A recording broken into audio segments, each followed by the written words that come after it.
শিশুকে মানুষ হয়ে ওঠার রসদ ও পরিবেশ দিতে হবে। এক গবেষণায় শহরের বিভিন্ন ক্লাসের ছাত্রছাত্রীদের জিজ্ঞাসা করা হয় তাদের মধ্যে কজনের মাঠে গিয়ে খেলার অভিজ্ঞতা আছে। দেখা গেল প্রায় সব শিক্ষার্থী জীবনে কখনো মাঠে গিয়ে খেলেনি।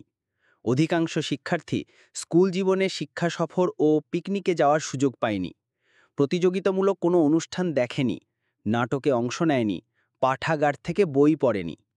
এসব বঞ্চনার ভেতর দিয়ে বড় হওয়ার তরুণদের মধ্যে ছেলেতে ছেলেতে কিংবা মেয়ে মেয়ে পরস্পরের সঙ্গে বন্ধুত্বের সম্পর্ক গড়ে তোলার স্বাভাবিক ক্ষমতার অভাব বেশ প্রকটভাবে দেখা যায়।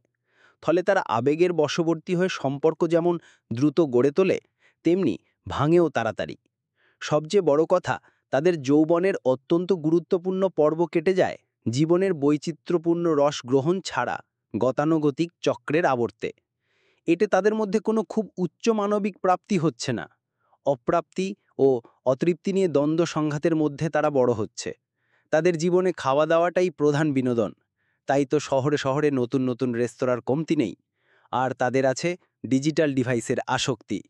ফলে তারা মোবাইল ছাড়া অন্যদিকে না থাকুনও ইনডোর প্রাণীতে পরিণত হচ্ছে। মানবিকতা গড়ে না ওঠার কারণে সংঘাত, প্রতিহিংসার ভাষা, ক্রোধের অশ্লীল বহিঃপ্রকাশ সহ নানামুখী প্রকাশ ঘটতে দেখা যাচ্ছে। এই হিংসারই জয় জয়কার চলছে ফেসবুকে। মানুষে মানুষে সন্দেহ, অবিশ্বাস, শত্রুতা বিদ্বেষের চর্চার প্ল্যাটফর্ম হয়ে উঠেছে এটি। এর থেকে উত্তরণের জন্য মানুষ হওয়ার রসদ ও পরিবেশ তৈরি করা একান্ত জরুরি। এর জন্য দরকার সংস্কৃতি কর্মকাণ্ড বাড়ানো।